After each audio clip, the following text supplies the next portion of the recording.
सकाळी नाश्ता करताना अभिषेकचा हात एकदम थांबला. शेजारच्या खोलीतून आईचा आवाज येत होता. या दिवसासाठी त्याला मोठं केलं होतं का, की एक दिवस तो मला रडवेल? तेव्हा अभिषेकचे बाबा म्हणाले, आता साहेब मोठे झाले आहेत, स्वतःच्या आयुष्याचे निर्णय स्वतः घेत आहेत. आईबापाची काय गरज आहे त्याला? अभिषेकने हातात घेतलेला घास पुन्हा प्लेटमध्ये ठेवला. पाणी पिऊन उठला. काय झालं अभिषेक? नाश्ता पण केला नाहीस? आणि आईबाबा सकाळ सकाळी एवढे नाराज का आहेत? मी चहाचा कप टेबलवर ठेवून अभिषेकच्या जवळ असलेल्या खुर्चीवर बसले. अभिषेकने माझ्या प्रश्नाचं उत्तर दिलं नाही. गुपचूप आपली बॅग घेतली आणि बँकेत निघून गेला. मी आश्चर्यानं त्याला बघतच राहिले. 2 दिवसांपूर्वीच मी ते माझ्या सासरवरून माहेरी अभ्यास करण्यासाठी आले होते. ज्या क्षणी मी घरामध्ये प्रवेश केला त्या क्षणी मला घरातल्या तणावाची जाणीव झाली. नेहमीप्रमाणे आईबाबांनी मला गळ्याशी अगदी मनापासून लावलं आणि माझ्या कपाळावर चुंबन घेऊन स्वागतही केलं. पण त्यांच्या कपाळावर असलेल्या चिंतेच्या आठ्या मला चांगल्याच जाणवल्या होत्या. त्यावेळी मी माहेरी आलेल्या आनंदामुळे त्या गोष्टीला नजरअंदाज केला. पण संध्याकाळी जेव्हा अभिषेक घरी आला त्याचा चेहरा पाहून मला वाटलं माझी शंका चुकीची नव्हती. नक्कीच घरामध्ये काहीतरी गोष्टींवरून तणाव झालेला आहे. आणि आज सकाळी घडलेली घटना, अभिषेकचं नाश्ता न करता बँकेत जाणं आणि आईबाबांचं त्याला बोलणं, या सगळ्या गोष्टी माझ्या शंकेचं स्पष्टीकरण होत्या. अभिषेक गेल्यानंतर मी आईजवळ जाऊन म्हणाले, काय झालं आई? बाहेर अभिषेक नाश्ता न करता निघून गेला आणि इथे तू आणि बाबा तेही रागावलेले आहेत. काय झालं? मला कोणीच काही सांगत का नाही? तुला काय सांगू बाळा, या मुलानं तर आम्हाला कुठे तोंड दाखवायला जागा ठेवली नाही. तुझ्या बाबांनी एका ठिकाणी त्याच्या लग्नाची बोलणी केली होती. मुलगी आणि तिच्या घरचे सगळे चांगले आहेत. काल मी त्याला त्या मुलीचा फोटो दाखवू लागले तर मला म्हणाला, मी माझ्यासाठी मुलगी शोधली आहे. त्यानं मुलीचा फोटोसुद्धा पाहिला नाही. आता तूच सांग, मला आणि तुझ्या बाबांना राग येणार नाही तर काय होईल? आईच्या बोलण्यावर मी हलकंसं हसून म्हणाले, आई, यात कोणती मोठी गोष्ट आहे? आता वेळ बदललेला आहे, काळ बदललेला आहे. आता मुलगा आणि मुलगी स्वतः आपल्या जीवनसाथीची निवड करतात. मग अभिषेकने स्वतःसाठी मुलगी पसंत केली असेल तर यावर एवढं नाराज होण्यासारखं काय आहे? निधी, उगाचच काहीही बोलू नकोस. त्याला समजव, त्याचं लग्न त्याच मुलीबरोबर होईल जी मुलगी आम्ही पसंत केली आहे. मी एक दीर्घ श्वास घेतला आणि माझ्या खोलीत गेले. संध्याकाळी अभिषेक बँकेमधून परत आल्यानंतर मी त्याला जाब विचारला, मी एवढी परकी झाली आहे का, की तू तुझ्या मनातली गोष्ट मला सांगू शकत नाहीस? खरं सांगू ताई, रात्रीपासून मी हाच विचार करत आहे की तुला सगळं सत्य सांगावं. अभिषेक म्हणाला, अच्छा, मग आता सांग, कोण आहे ती मुलगी जिला तू पसंत केला आहेस? मी त्याच्यासाठी आणलेला चहाचा कप ठेवून त्याच्याजवळ बसले. ताई, तिचं नाव प्राजक्ता आहे. आणि ती माझ्याबरोबर बँकेत काम करते. खूप चांगली मुलगी आहे, पण आईबाबांनी तिला न पाहताच नाही म्हटलं आहे. अभिषेक म्हणाला, अभिषेक, आईबाबांच्या बोलण्याचं वाईट वाटून घेऊ नकोस. ते दोघेही जुन्या विचारांचे आहेत. आपण दोघं त्यांच्याशी बोलून त्यांना समजवण्याचा नक्कीच प्रयत्न करूया. पण पहिल्यांदा तू मला हे सांग, माझी आणि प्राजक्ताची भेट कधी घडवून आणणार? ताई, उद्या रविवार आहे. प्राजक्ताला मी रेस्टॉरंटमध्ये बोलवून घेतो आणि त्याच ठिकाणी तुम्ही दोघी भेटा, अभिषेकने सांगितलं. आणि दुसऱ्या दिवशी मी आणि अभिषेक रेस्टॉरंटमध्ये गेलो. अभिषेक कॉफीची ऑर्डर देत होता. तोपर्यंत एक गोरीपाण, उंच आणि सुंदर मुलगी आमच्याजवळ येऊन उभी राहिली. अभिषेकने आम्हा दोघींची ओळख करून दिली. प्राजक्ता पटकन वाकून माझ्या पाया पडली. कॉफी पीत पीत मी तिच्या कुटुंबाबद्दल थोडं प्रश्नही विचारले आणि ती सहज उत्तर देत होती.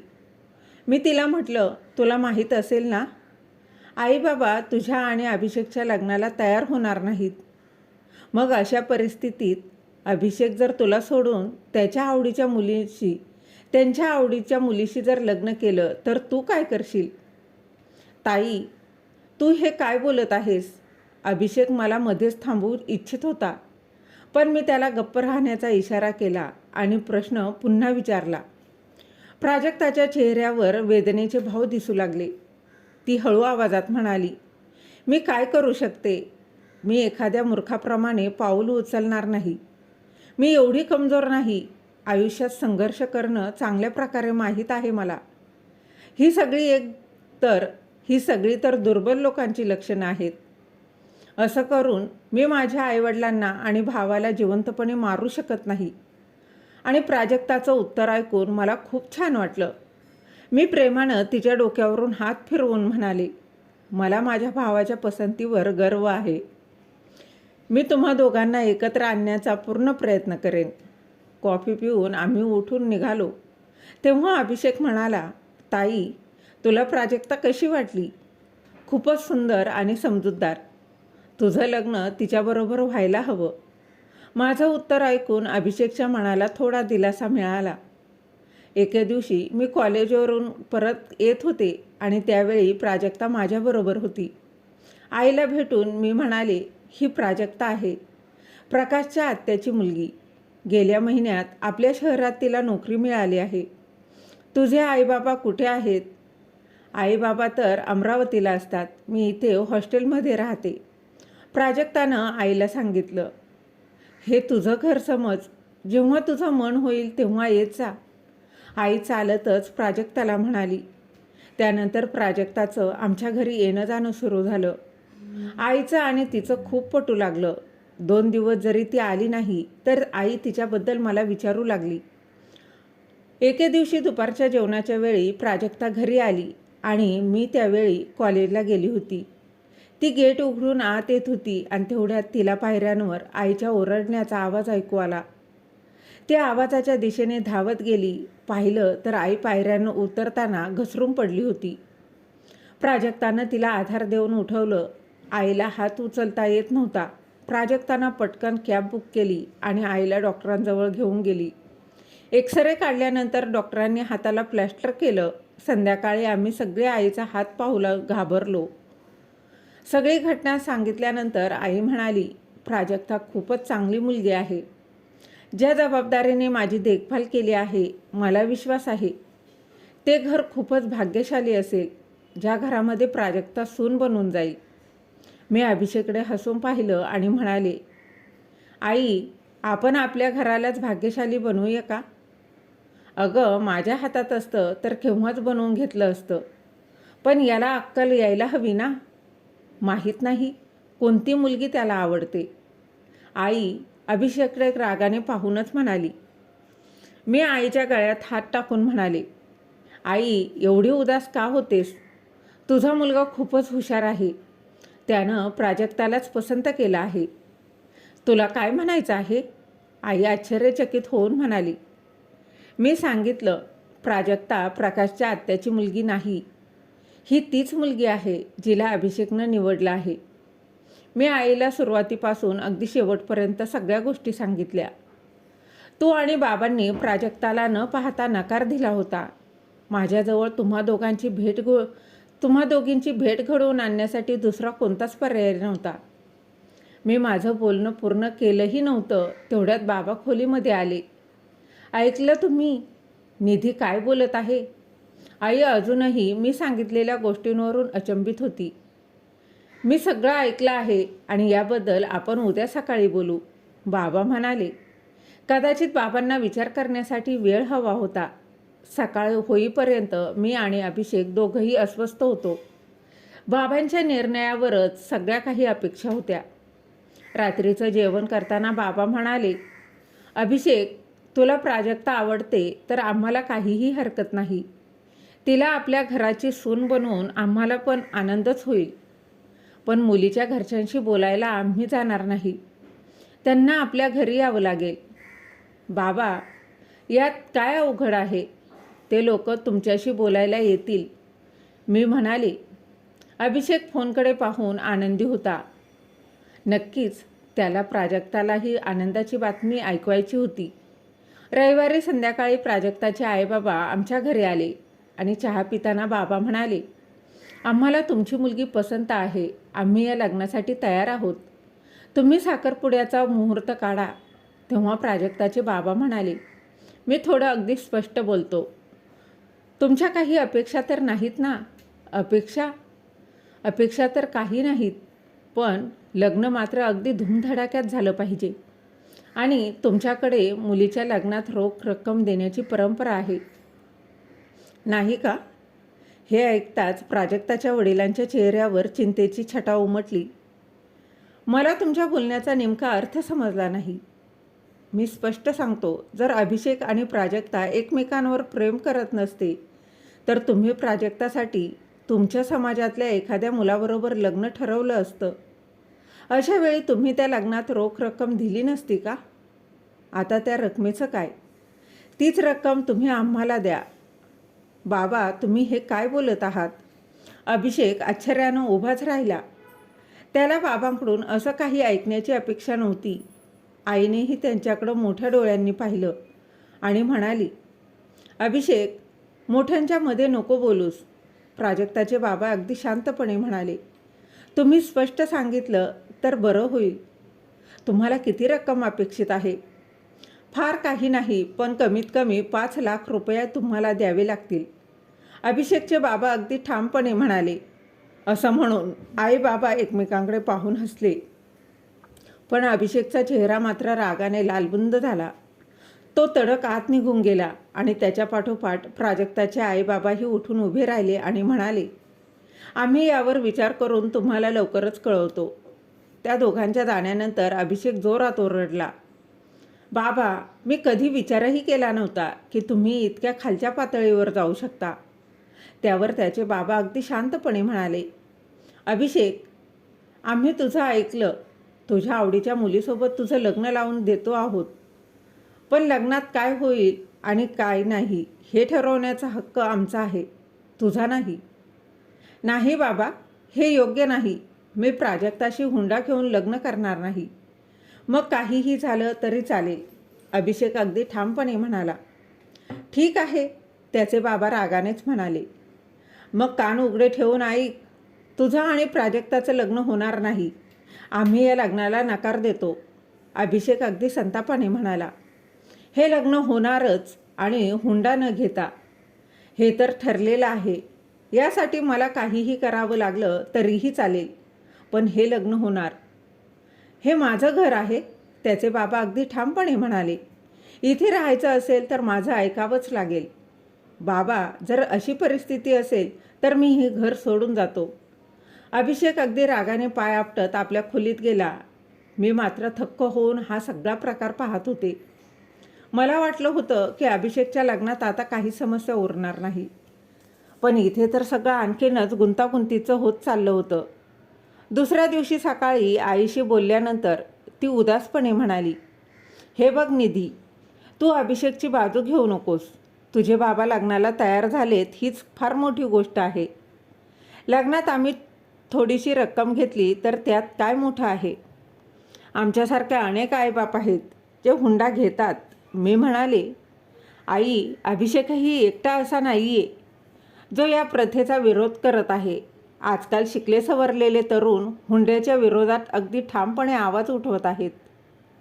हो, सगळ्या जगाला बदलण्याचा ठेका तुम्ही लोकांनी घेतलाय. आई अगदी तावातावानं बोलत स्वयंपाकघरात निघून गेली. आई, बाबा आणि अभिषेक यांच्यातला तणाव दिवसेंदिवस वाढत होता. जेव्हा अभिषेक सर्व मार्गाने समजावून थकला आणि तरीही आईबाबांनी त्याचं काहीही एक ऐकलं नाही, तेव्हा त्यानं स्वतःसाठी एक भाड्याचा फ्लॅट घेतला. घर सोडताना त्यानं आपल्या सामानासोबत आईवडिलांच्या पाया पडत दाटून आलेल्या कंठाने म्हणाला, मी कधी स्वप्नातसुद्धा विचार केला नव्हता की तुम्हा दोघांपासून अशा प्रकारे वेगळं व्हावं लागेल. आपली विचारसरणी वेगळी आहे, पण राहू दे. तुझे हे आदर्शवादी बोलणं तुझ्याजवळ ठेव, बाबा रागाने म्हणाले. पण लक्षात ठेव, या संपत्तीतील 1 रुपयाही तुला मिळणार नाही.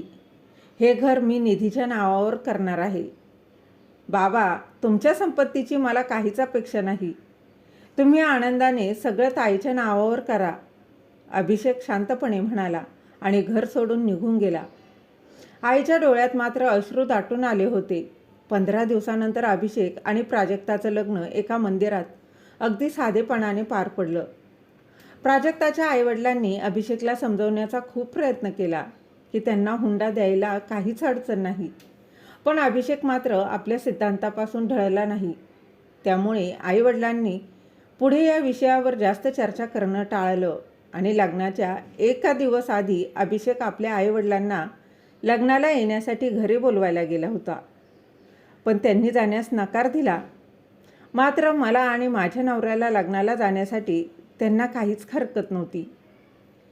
लग्नानंतर मी 4 दिवस अभिषेकच्या घरी राहिले. प्राजक्ताला तिच्या संसारात व्यवस्थित रुळवून दिलं आणि मी परत घरी आले. प्रकाश पुन्हा हैदराबादला गेला आणि मी माझ्या अभ्यासात व्यस्त झाले. अभिषेकचं लग्न होऊन आता 4 महिने झाले होते. या काळात ना अभिषेक घरी आला, ना आईवडील मुलाला आणि सुनेला भेटायला गेले. पण मला जाणवत होतं की आई आणि बाबा खूप शांत आणि उदास राहू लागले होते. ना त्यांना हुंडा मिळाला होता, ना मुलगा आणि नाही सून, तीही सोबत होती. म्हातारपणी एकटं राहणं हे स्वतःलाच मोठं आव्हान वाटत होतं.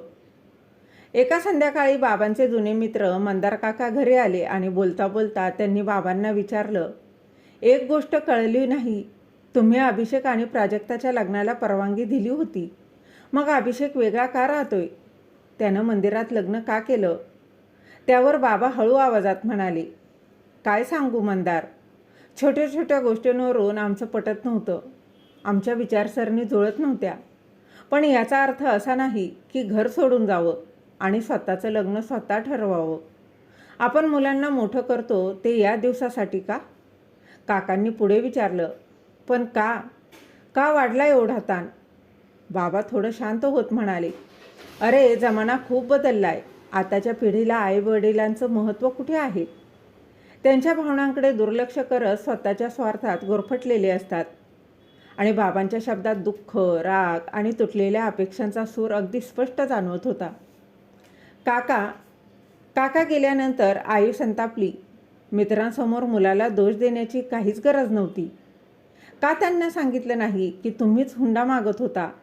तुमच्या पैशाच्या लोभामुळं तरुण मुलाला घर सोडावं लागलं. किती स्वप्न रंगवली होती मी मुलाच्या लग्नाची, पण सगळं तुमच्या लोभामुळे भस्म झालं. आई रडू लागली. बाबांनी तिच्या डोळ्यातून येणाऱ्या अश्रूंकडे दुर्लक्ष करत जोरात ओरडली आणि उत्तर दिलं, तू अशी बोलतेस जशी की हा लोभ फक्त माझा होता. तू सुद्धा यात माझ्याबरोबर होतीस की, आणि तूही काही फार निष्पाप नाहीस. जर तुला एवढं खटकत होतं तर त्याच वेळी का सांगितलं नाहीस की हुंडा मागू नका? निधी, आता तूच सांग, तुझी आईसुद्धा म्हणाली होती ना की हुंडा हवा आहे म्हणून? बाबांना मला त्यांच्या बाजूने घेण्याचा प्रयत्न होता, पण आई कुठे मागे राहणार होती. ती तात्काळ म्हणाली, निधी खरं सांग, जास्त अपेक्षा कोणाच्या होत्या, तुझ्या बाबांच्या की माझ्या? आई बाबा तुम्ही दोघंही गप्प बसा, मी रागानंच म्हणाले. जे झालं त्याबद्दल आता वाद घालण्यात काहीच अर्थ नाही. वेळ तर हातातून निघून गेली आहे, पण येणारी वेळ आपल्या हातात आहे. तुम्ही त्याला सुधारण्याचा नक्कीच प्रयत्न करू शकता. माझं म्हणणं ऐकून दोघंही थोडी शांत झाली. मी त्यांना परिस्थिती सुधारण्याचा मंत्र दिला आणि बाहेर निघून गेले, कारण मला भरपूर कामं होतं. 2 दिवसानंतर आम्हाला आई बाबा आणि मला मावशीच्या मुलीच्या लग्नासाठी पुण्याला जायचं होतं. पण लग्नघरात पोहोचल्यावर मावशीशी निवांत बोलायला वेळच मिळाला नाही. दुसऱ्या दिवशी लग्न होतं आणि ती कामामध्ये अगदी पूर्ण गुरफटलेली होती. मला जाणवत होतं की ती फक्त व्यस्तच नाही तर तणावग्रस्तही आहे. संध्याकाळी मोठ्या मामांना विचारलं की मावशी आणि काका इतके तणावाखाली का आहेत? तेव्हा त्यांनी सांगितलं, अरे तुम्हाला माहीत नाही का, मुलाकडच्या लोकांनी हुंडा मागितला आहे आणि हुंड्यामध्ये कार मागितली आहे. भाऊजी तर रिटायर झालेत आणि आता कारसाठी पैसे जुळवणं खूपच कठीण आहे. मुलीचं लग्न काय ठरलं, पण कर्जाच्या ओझ्याखाली दबलेत. मामी पुढे म्हणाल्या, मी तर ताईंना आधीच सांगितलं होतं, अशा लोभी माणसाशी नातं जोडू नका. पण त्यांना वाटलं चांगलं स्थळ परत मिळणार नाही, त्यामुळे त्यांनी ऐकलंच नाही. मुलीकडच्या लोकांची आता कमजोरीमुळे लोभी लोक डोक्यावर बसतात. मामा मामीचं बोलणं ऐकल्यानंतर आईबाबांच्या चेहऱ्यावरचे अगदी रंगच उडाले. आई फक्त हो हो एवढंच म्हणत होती. मी त्यांचं निरीक्षण करत त्यांच्या मनस्थितीचा अंदाज लावत होते. थोड्या वेळापूर्वी दोघंही मावशीसाठी काळजीत होते, पण सत्य समजल्यावर दोघंही गप्प बसले. पुण्यावरून परत आल्यावर आई आणि बाबा अधिकच उदास आणि व्यथित राहू लागले. दोघंही मनातल्या मनात पश्चातापाच्या आगीत जळत होते. दुसऱ्या दिवशी आईनं विचारलं, निधी बाळा, तू अभिषेकच्या घरी गेली होतीस का? मी होकार दिल्यावर ती उत्सुकतेने मुलगा आणि सुनेबद्दल चौकशी करू लागली. मला माहिती होतं आईबाबांच्या मनात काय चाललं होतं. त्यांची मनस्थिती एका विचित्र कोंडीत अडकली होती. एका बाजूला त्यांचा मुलगा आणि सून आणि दुसऱ्या बाजूला त्यांचा अहंकार. एके दिवशी मी कॉलेजवरून परत आले तर आईबाबा चहा पित होते. मी सांगितलं, आज मी अभिषेकच्या घरी गेले होते. प्राजक्ताला 2 दिवसापासून ताप आहे. अगं मग तिची काळजी कोण घेतंय? ती आधीच अशक्त आहे. आईला आता काळजी वाटू लागली. बाबा म्हणाले, असं कर, तू जेवण बनव, निधी त्यांना देऊन येईल. मी थोडा वेळ विचार केला आणि मग म्हणाले, आई खरं सांग, तुम्हा दोघांना अभिषेक आणि प्राजक्ताला भेटावंसं वाटत नाही का?